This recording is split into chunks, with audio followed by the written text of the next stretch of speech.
The following podcast is intended for mature audiences. If you enjoy our work, please like, comment, subscribe, and follow the links in the description. Thanks for your support, and enjoy.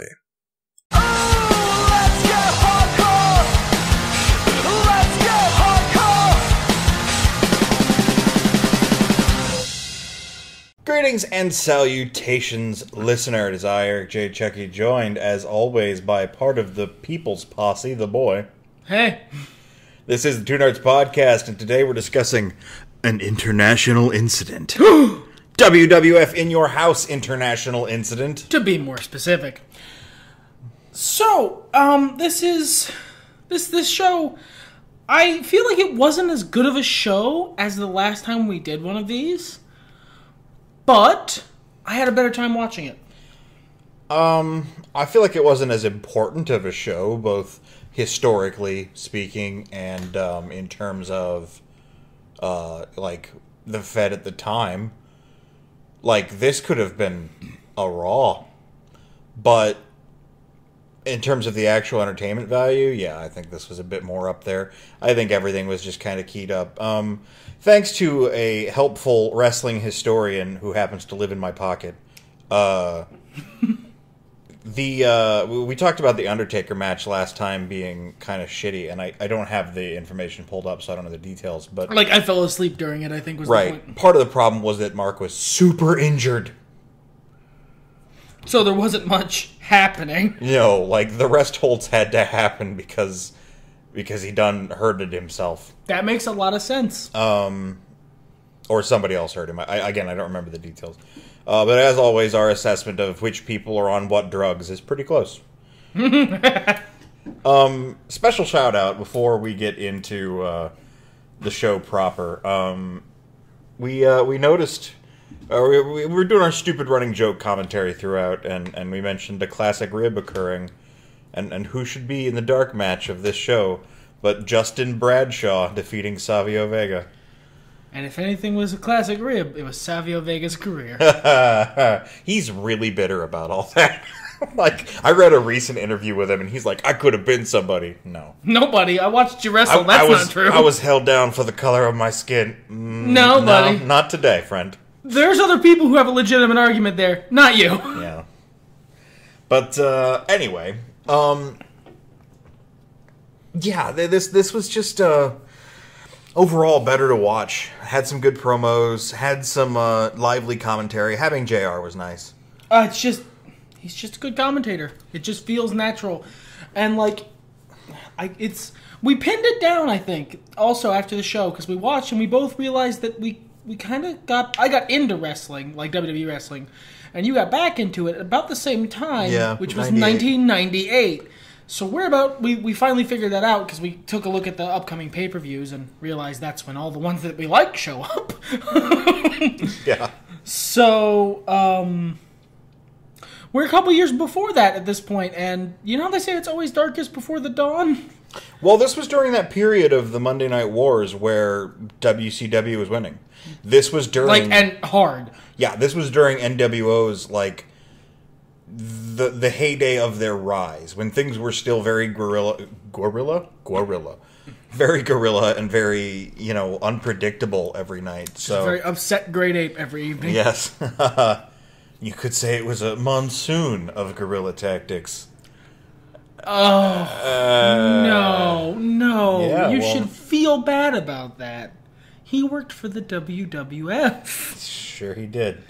So this night started off with, proper anyway, with the Smoking Guns, who are the tag champions, even though the titles weren't on the line, against the Body Donnas.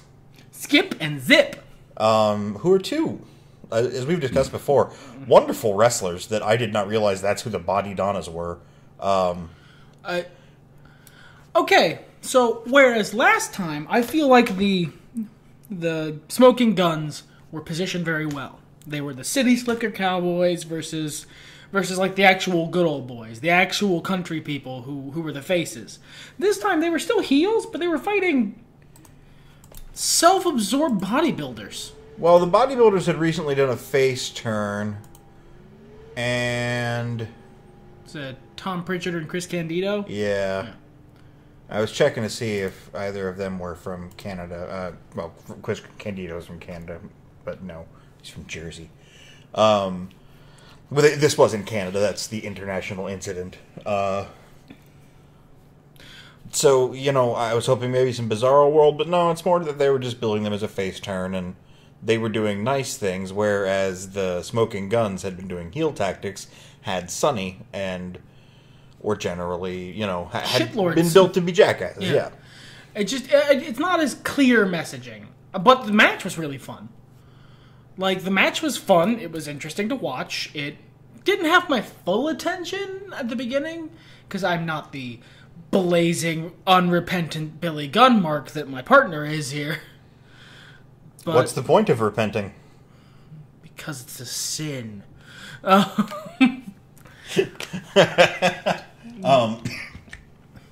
was into it, and I was really noticing Sonny was actually doing some phenomenal manager work here. Oh yeah, she's good at working a crowd. She's good at keeping energy up, and she hit all her marks really well. Yeah, I kind of missed her, as in when I stopped watching wrestling and when I started again, basically was Sonny's career. By pure accident. So all the time I'd heard people talk about her, I figured she was just, not unlike Sable, a good arm candy who sometimes did something. But no, she is really good at working a crowd. Just fantastic. And they had some nice shenanigans in here. I have to say, Bart Gunn was the low point of this match. Yeah, he wasn't at his best. He's not he's not a bad wrestler. That's the thing. This was a bad night at the office. Yeah, no, I agree.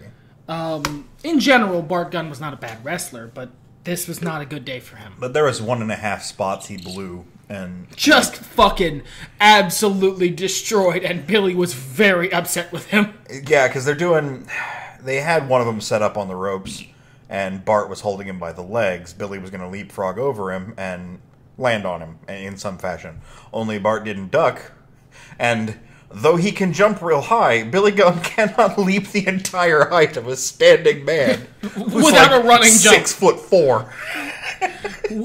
From a standing leap. Yeah. He got pissed. He got tough enough pissed, and then later in the match, Bart had somebody, one of the two of them. I wasn't paying that close attention to who. And their design, their whole look is to be entirely replaceable. Yeah, you'd need to see their faces, and faces are not what I saw. He had one of them in a. We'll say he had Zip.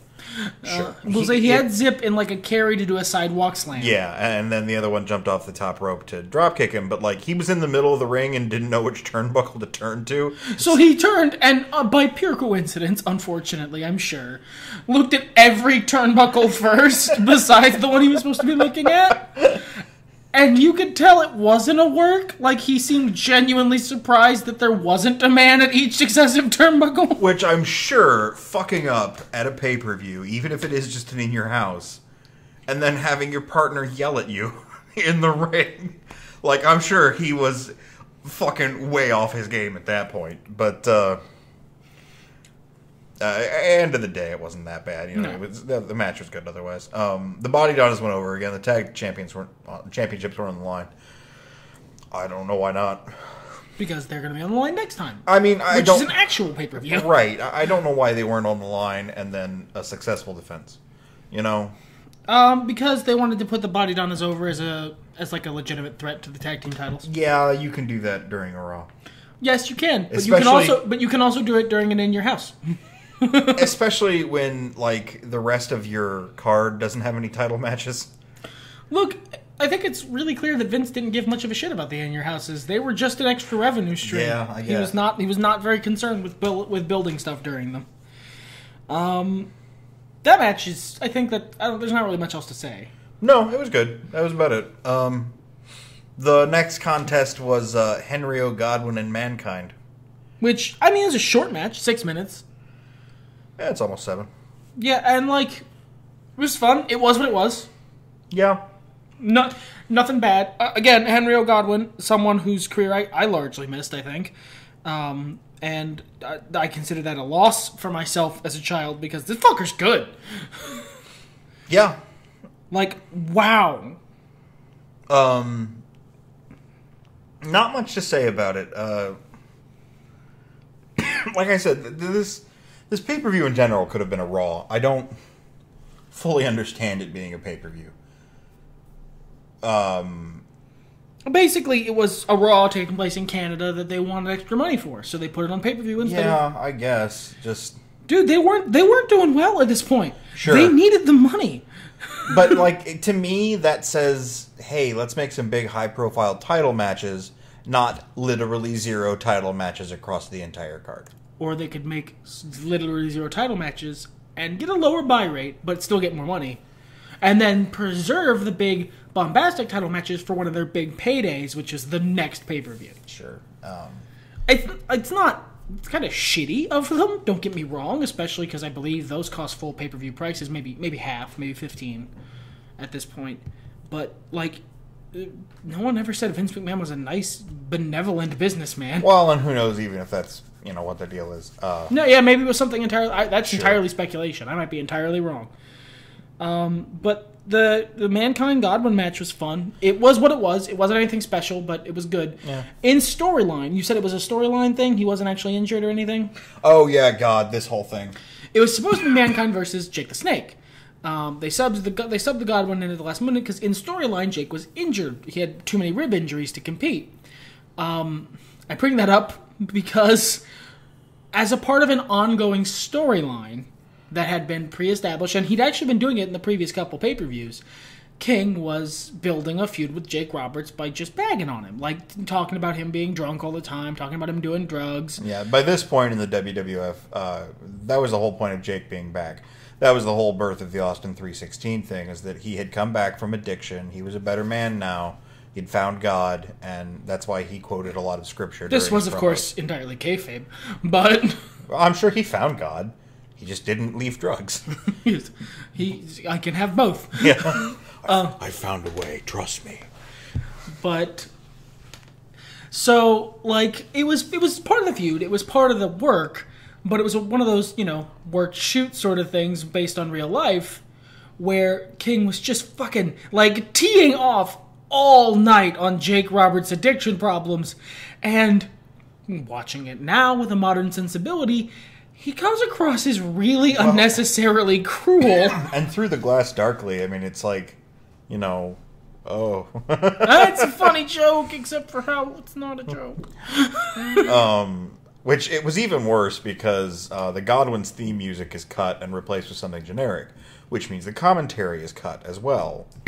Because those are one audio track back then. So during, like, they're making these Jake the Snake jokes, and Vince McMahon's like, I think that's quite enough. He's playing his character, and then suddenly the commentary stops for 2 minutes. So, and we don't know that's why the... Like, yeah, I had to go Google it. Because I don't even fucking Godwin's theme music. I didn't notice it was different. Yeah, I didn't. So, like, I think that's quite enough. And then the commentary goes dead silent for 2 minutes, and it's just the Godwin's entrance. And, like, for just a second, it seems like King had actually been fucking bagging on Jake the Snake, and Vince turned their mics off to rip him a new one over it. Or either what he said was so bad that they had to mute the commentary to be on the network. So, which is saying something because, they let they let Gay Panic and Goldust's reactions be in there, and woo, you can't say that shit on TV.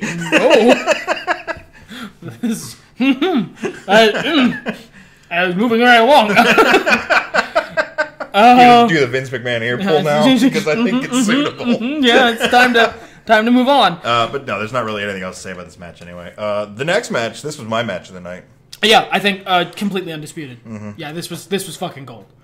Quite unlike the historic win over Jake the Snake Roberts that launched the gimmick that made me a child, that was my hero's gimmick as a child, that made the thing that I was so fond of. I had t-shirts, I fucking stomped around pretending to stun people. It was my jam as a kid. I was a little mark and it was my shit. The thing that birthed that, it was an okay match that I wasn't super into. This fucking throwaway house show match between Steve Austin and Mark Marrow, of all fucking people. Mark Marrow, who I still say to this day was criminally underrated. I think Mark's working me. Like, I think he's getting over. He's getting over with me. And I'm not a fan of it because he was always like a joke to me as a kid, and for most of my life, lol, Mark Marrow. Right. But that, like, the guy who got buried by Sable's assets. So, like, he's working me. I'm getting worked here. I feel like the wild man's winning me over, and I'm not a fan of that. But I am. It's like fucking Brutus the Barber Beefcake. I will stand up for Brutus the Barber Beefcake because I feel like no matter what role he played, he did it entertainingly, and he put his best forward, and he committed. He was a decent wrestler. But he wasn't amazing, and I think he did get pushed in excess of his level of skill due to, being besties with the Hulkster. Oh, I think he had a lot of backstage protection because of being besties with Hogan. But, like, he was a good wrestler, and I stand up for him because the internet loves to go, Bruce Beefcake, friends with Hogan, only reason anything ever happened to him was... No, stop. He was decent. Give the man his fucking due. Mark Marrow, on the other hand, good God. Mark Marrow is better than history would make you believe that Mark Marrow is. Well, and I told you guys, I mean, part of the whole, what's the word I'm looking for? Reason we started this, reason wasn't the word I was looking for, but it's good enough, was I was watching old WCW weekly shows, and was Johnny B. Bad, Johnny C. Bad, whatever the fuck it was. It was almost Johnny B. Bad. I mean, come on, it's a pun. It was Johnny B. Bad. It was something like that. I'm gonna look it up. In WCW, I watched him do a couple of matches before he went over to WWF, and he was good then. He's better now. Like Johnny B. Bad. Johnny B. Bad. Okay. And I remember commenting on it years ago, and now here I'm watching him again doing. I gave you shit for it at the time because Mark Marrow's great. Sure, I believe you. It's Mark Marrow. Come on, like I was taken in by the meme, by the Marrow meme, and no, I don't. I think I may have been wrong. I think I may need to retract some previous statements because this was a fucking barn burner, and they did it in 11 minutes. There is a lot of good storytelling. Commentary was great during this. The spots were intense. There was so many really complicated spots that even a lot of really good wrestlers today would fuck up.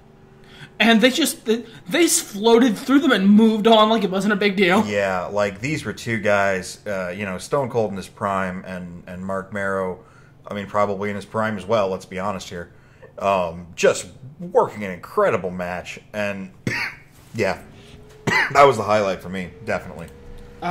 Next match was Undertaker versus Goldust. Technically, Undertaker won this match, but the match didn't end. So the match itself was fine. It was fun. It was basically the same thing Goldust has done the last couple of matches, where he plays coward for a while and then comes in when your guard's down and you're tired, and be's mega vicious at you and be's a cheater. And it was the same thing Undertaker did pretty much for the majority of his career, where he'll sell for you, but he's selling on the run. He's moving. He's a big, scary ghost, and there's nothing you can do. Which it was nice, as I mentioned to the boys, seeing the old Undertaker moveset in its prime and not hindered by all those injuries. Like because even when he came back, like right after he went back to his original gimmick, his whole style had changed because he worked in still has. The more heavy striking style. Let's be real, that's an easier style to pull off. That he worked in during his big evil days. I like that style too, but you're right. Seeing the very actually wrestling focused. Well, and just like the traditional moves, like the throat chop and the way he moved, the mystique. That's a thing. That's a thing. Is that I think he got that back when he went to his original gimmick. When he went back to the old gimmick, to the Dead Man, is when he's doing that gimmick, he moves in a specific way. I think by then he was too old, and I don't mean to bag on the guy because please, it's Taker, but he took some of it back outside the ring. But I don't think inside the ring he ever really came back after Big Evil. That would be absolutely a fair statement. I don't necessarily know that I agree, but I haven't seen those 2010, 2011 matches in a while. Sure. And I don't mean it as a criticism. It was just a shift. I like both styles just fine, and he kept. But it's really good to see the old style. Yeah, he kept the most important pieces of his character, that happened in the ring, like the sit up and the fucking the tongue and the rollback eyes, and the thing that was fondly referred to for most of my childhood as old school, which I never understood. Because, like, what did they call it back when he started doing it? They didn't. He just the thing he did. The rope walk. It's the thing he did. Chop thing. I don't know. Because they didn't refer to it by anything during the match. They just didn't. It just happened. It was just a move that happened. There he goes doing that thing he does. Well, this was during the time in wrestling where like naming like move nomenclature wasn't it wasn't strictly the same. Yeah, it wasn't policed at all. And I mean, you still have some issues with that, and there are people who will argue to death that there's a difference between a Frankensteiner and a Hurricane Rana. Okay, sure. I mean, I believe you. I just don't care. I think that's the easiest way of explaining it. My policy on move names, if you understand what I mean, we're good. If there's a technically different name for it, that's nice. I believe you. I don't care. Well, and like, there's a difference between being a pedant and, and that's a head scissor. Sure, yeah, thank you. That was the point I was trying to make. Because I'm not saying, yeah, he did a Frankensteiner. No, it's a Hurricane Rana. No, fuck you. But, like, there's a difference between a Hurricane Rana and a head scissor. There just is. But I remember on a WCW pay-per-view I was watching, Dusty came in and was talking about, damn Hurricane Ranas. And they were like, that's a Frankensteiner. What are you making up names? No, that's what they call it. So, what are you going to call it when Undertaker goes up on the ropes, has himself a little walkie-do, and comes off and hits the guy? That's a lot of words. He's doing that thing. The thing he does. He likes doing it. Yeah, I don't know. But the match was fine. It ended when Mankind appeared. It burst out of the ring like so much Kool-Aid, man. Grabbed Undertaker in his mandible claw, dragged him into the earth, popped back up like a little groundhog, and crawled out of the hole, which then began to smoke, because as we've established, Undertaker can turn into mist. It's this weird, like... They did this thing for, like, a long time, where, like, Undertaker's music would kind of start, and then, like, flicker out, and then it would flicker back into darkness, and then flicker out, and his music would start up again. Like, the Undertaker's magic was trying to be summoned, I think is what they were going for. I cannot imagine having been a fan, an adult fan, during this time period. Because, we laugh at Clown Shoes Wrestling now, but there's a difference between I'm being goofy and I know it, and I'm a wrestler, see Chikara, and what the fuck is going on? Because, to be honest with you, we give it a whole bunch of shit, but, like, the weird, like, music and lighting effects and the smoke coming from under the ring is fully Bray Wyatt projecting roaches onto the ring levels of ridiculous bullshit. Well, okay, not quite, because the roaches look stupid. Dude, I'm sorry, but the fucking smoke hole did not look its best either. That's one of those things that, like, you have to stop and think about. But, like, the roaches were like, yeah, we just saw another guy do that a couple matches ago. It projected images onto the ring for his entrance. Are they also a sorcerer? Then we'll say it's the same as Fog Hologram, which also pissed a bunch of people off. Yeah, Fog Hologram didn't rub me the wrong way quite as much. About the same as this, actually.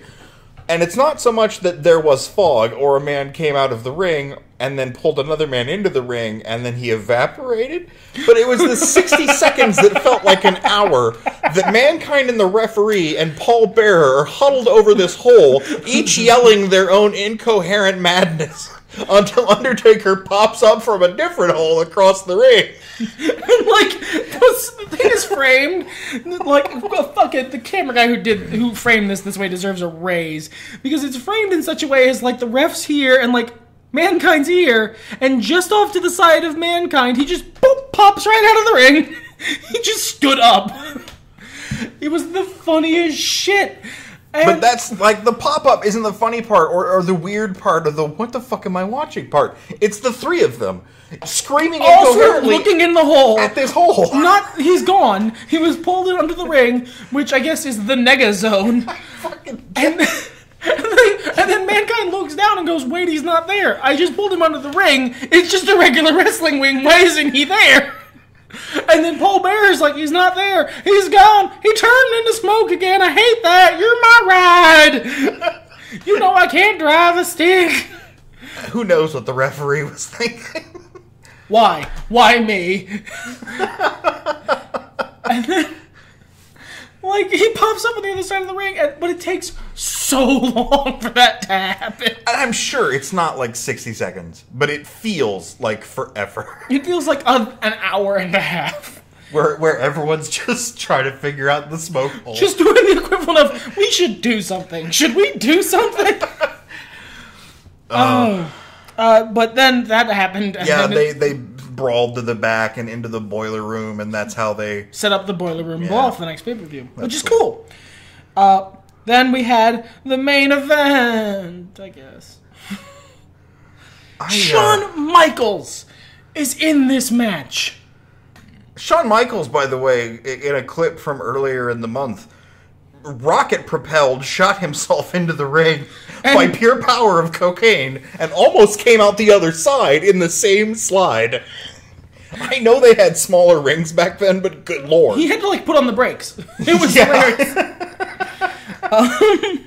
But, like, Shawn Michaels is in this match. Owen Hart is in this match. Fucking Sid is in this match. And he's interesting. But this was a fucking snoozer. It had some good parts to it. Yes, when Shawn Michaels and Owen Hart were wrestling. Oh my god, that was amazing. And whenever Sid was in the ring. If Sid got in the ring and got offense, or Ahmed got in the ring and got offense, it was good. It was interesting. It was interesting. Like, it wasn't like quality wrestling. I wouldn't call Ahmed Johnson good. Ahmed Johnson and Psycho Sid nearly killing motherfuckers is interesting to watch in like an old Alicia Fox match. Boy, howdy, Ahmed Johnson is scary. He is scary to watch wrestle. But that was the 90s, man. I mean, even that Stone Cold Mark Merrow match, part of the reason it was so good is because it looked so real, because these guys were not fucking around. Yeah, they were laying their shit in. I believe at one point you said those might be boiled potatoes, but they're still potatoes. Yeah. Throughout this whole show, it's just real punch after real punch. These were not working punches. But, God, anytime Bulldog or Vader started getting offense, I mean, it was the most... I am told that Vader used to be good at some point. Yeah, like, I'm guessing it was back when he worked in Japan a lot. And when it was in WCW. And in WCW, yeah, I'm sure. I've never seen those things. All I've seen is a fat old man shit up all the wrestling matches I've seen him in. And occasionally show up in a promo to yell incoherently while grown adults ignore him and pretend like he's not there. Like a toddler who just discovered that being loud is fun. Like the last... Alright, so after the match, because the match is fucking... It's a nothing match. It's like 30 minutes long, it's boring. Camp Cornette wins through cheatery, because of course they do. I have to highlight that as much as he might be a controversial figure, Jim Cornette is a fucking gold mine on a microphone. He's so good at playing a convincingly fully disconnected from reality dickweed. At the beginning of the show, he's talking about how Jose Lothario pulled a switchblade on him and all this and shit. They're showing the footage. As they're showing the footage of that fully not happening. And he's just so good at playing a completely disconnected from reality asshole who's just saying anything. Just a compulsive lying dick. It's just super entertaining. I also found out that realistically, I'm just kind of good at seeing blocking, but I am the voices in Jim Cornette's head. I'm just on a 20-year sort of time delay. So I guess I'm going to start hating Vince McMahon a lot more in the next couple of years. Yeah. There was a spot at the end of the match where Shawn Michaels was tuning up the band to hit Vader with the sweet chin music. And Jim Cornette was, like, standing all worried just outside the corner where Shawn Michaels was. And I said, Jim, grab his leg and hold on for dear life. And then he did, and I found it very amusing. Unlike when I'm the voices in Randy Orton's head, which is, like, that's... Randy Orton does things... really specific, non-sequitur stuff that doesn't make any sense. Randy Orton take his boot and throw it, and then he did it. That one didn't happen, but other weird shit did. But the matches, I don't really have much to say about it. There's not much to say about it. It's play. We told who got good offense and who was boring. Owen and HBK here was a fucking... Yeah, I would be sitting just fucking checking my Twitter or Tumblr, just rolling through, and then Owen would tag in, or Sean would tag in to fight the other, and I would like perk up and lean over, like, oh, what's going on in this thread? So yeah, what next is SummerSlam, I believe? Next is SummerSlam. I can't get my mind around that last promo. Jim Cornette was saying words, but I couldn't hear them. Yeah, fucking Vader just like sort of floated in around him and the interviewer, fully obscuring the view of both the interviewer and like, he just got in the camera. Is Vader? It's just Vader who's going biting the air and yelling wordlessly, yoggle bloggle bloggle. But yeah, I believe the next pay-per-view is SummerSlam. Let me check. SummerSlam 1996 is the next one. We're going to try to keep these. Oh, God damn it, the main event has Vader in it again. Yeah, about once a month. But if you guys want to see him more often, comment. Because there's literally nothing stopping us from doing them more often. We just assume you don't want to see him that much. Shotgunning. Look, whether or not it might get us more of you, listener, to focus in on one thing, the Two Nuts Podcast, we like to focus on all the stuff we enjoy. But we don't like to get a bunch of one of the things that we talk about all in a row. Yeah. So, yeah, that's basically the only thing stopping us from just shotgunning like 6 of these things and doing 6 podcasts in a row on them. If you guys are interested in that content, let us know. Yeah, because we have no way of knowing unless you tell us. Well, I think we're done here. Yes. Everything's better when nerds talk about it. Fuck it, let's get hardcore!